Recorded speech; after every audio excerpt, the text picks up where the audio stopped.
یاد رکھ لیں عالم حق کبھی بھی قرآن و حدیث کا مرادی اور مقصودی معنی اس کو کبھی بدلے گا نہیں. صحیح. جو مرضی ہو جائے, کوئی پسند کرتا ٹھیک ہے, نہیں کرتا اس نے بیان کرنا ہے, اور جو دوسرا ہے بدلے گا. میں ایگزامپل کے طور پہ ایک حدیث شریف آپ کے سامنے رکھتا ہوں.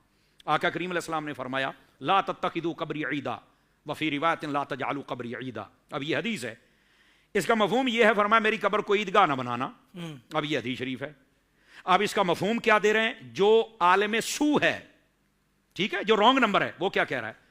وہ کہتا جی نبی پاک نے فرمایا میری قبر کو عیدگاہ نہ بنانا. عیدگاہ میں تم جاتے ہو بڑا رش لگاتے ہو, حضور نے اپنی قبر پر جانے اور رش لگانے سے منع کیا ہے. ایسے ہی تم کہتے ہو مدینے بلا لو اور ہم بھی مدینے جائیں, ہم بھی رمضان مدینہ دیکھیں, تو وہاں پر جانے, یہ تو حدیث ہے, میں بتا رہا ہوں, تمہیں تو کسی نے بتایا ہی نہیں ہے, یہ تمہیں کوئی نہیں بتائے گا, ہم بتائیں گے. وہ سامنے والا کہتا باب رے یہ حدیث ہے, صحاح میں ہے, نمبر یہ ہے اور یہ ہے وہ. اور بھائی جان اس کا یہ مفہوم اور یہ مقصود اور یہ مطلوب ہی نہیں جو یہ بدبخت بیان کر رہا ہے. جی. اب عالم حق سے پوچھیں کہ اس کا مطلب کیا ہے, تو پہلے وہ اچھے طریقے سے ذہن بنائے گا اور کہے گا اگر نبی پاک علیہ السلام کے روضے پر نہیں جانا یا وہاں پر آپ نہیں جا سکتے, رش نہیں لگا سکتے, تو پھر آقا کریم نے یہ کیوں فرمایا من زار قبری وجبت لہ شفاعتی, جو میرے روزے کی زیارت کرے گا میری شفاعت واجب. جب جانا ہی نہیں تو زیارت نہیں, زیارت نہیں تو شفاعت نہیں, تو حدیث کدھر گئی؟ پھر آقا کریم نے یہ کیوں فرمایا علیہ السلام جس سے ہو سکے مدینے میں مرے, قیامت والے دن میں مدینے میں مرنے والوں کی شفاعت کروں گا. جب جانا ہی نہیں ہے تو پھر یہ کیا ہو رہا ہے؟ تم کہتے ہو رش لگانے. میرے آقا کریم علیہ السلام نے فرمایا من حج فلم یزرنی فقد جفانی, جس نے حج کیا اور بعد میں میری زیارت کو نہیں آیا, یہ قیامت کی صبح تک کے لیے یہی حکم ہے. تو فرمایا وہ بے وفا ہے, اس نے جفا کی, اس نے محبت کا حق کی نہیں ادا کیا.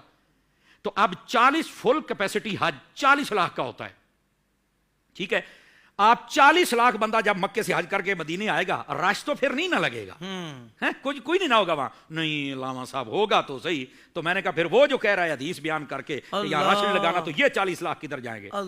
یار ہم تو سر پکڑ کے بیٹھ گئے, آپ نے تو سارا کچھ گھما کے رکھ دیا. میں نے کہا گھمایا اس نے تھا, میں تو سیدھا چڑھا رہا ہوں, سیدھی سڑک یہ شفاعت نگر کی ہے, ہم تو اس راستے اس وے پہ چڑھا رہے ہیں آپ کو. اب وہ کہے گا کہ یار یہ تو بات ٹھیک ہے, لیکن اب اس کا اصلی اور مقصودی مفہوم کیا ہے؟ اب وہ سنیے. وہ اس کا مفہوم یہ ہے, آقا کریم صلی اللہ علیہ وسلم نے فرمایا میری قبر کو عیدگاہ نہ بنانا. حضرت حافظ صاحب وجد آئے گا, وجد. اس نقطے پر جو مقصودی ہے اور مطلوبی ہے اور محبوبی ہے جس کو بیان کرنا چاہیے وہ یہ ہے. امت کے تمام علماء نے لکھا اس بات کو, وہ فرماتے ہیں کہ آقا کریم علیہ السلام کے فرمانے کا یہ مطلب نہیں جو یہ بدبخت نکال رہا ہے کہ میری قبر پہ نہیں آنا اور رش نہیں لگانا جیسے عیدگاہ میں لگتا ہے. فرمایا عیدگاہ میں سال میں صرف بندے 2 مرتبہ جاتے ہیں, باقی عیدگاہ خالی پڑی رہتی ہے. فرمایا میری قبر پر صرف 2 مرتبہ نہ آنا, جب جی چاہے آنا. تم عیدگاہ میں 2 مرتبہ جاتے ہو تو تمہاری وہاں جا کے عید ہو جاتی ہے, میرے روزے پہ جب آؤ گے تمہاری تب عید ہو جائے گی. اللہ اکبر, کتنا الٹا مطلب بتا رہا تھا وہ. یہ ہے عالم سو, کتنا الٹا بتا رہا تھا. بس وہ ہے ہی الٹا. اللہ اب سمجھ آ رہی ہے جی. صرف ایک ایگزامپل میں نے ابھی قرآن کی آیات اور حدیث بہت ہے جن کی میں مثال دے سکتا ہوں. فرمایا عیدگاہ میں 2 مرتبہ جاتے ہو, دونوں مرتبہ تمہاری عید ہوتی ہے. میری قبر کو ایسے نہ سمجھنا کہ 1-2 مرتبہ جائیں گے تو عید ہوگی, جب آؤ گے تب عید ہوگی. تیری دید ہو گئی میری عید ہو گئی. کیا بات ہے, تیری جب کے دید ہوگی جب بھی میری عید ہوگی. سبحان اللہ. کیا کہنے, آگے نہ سمجھ, کیا بات ہے, کتنا بڑا ڈیفرنٹ ہے یار دونوں کے اندر. یار یہ کیا چیز ہے؟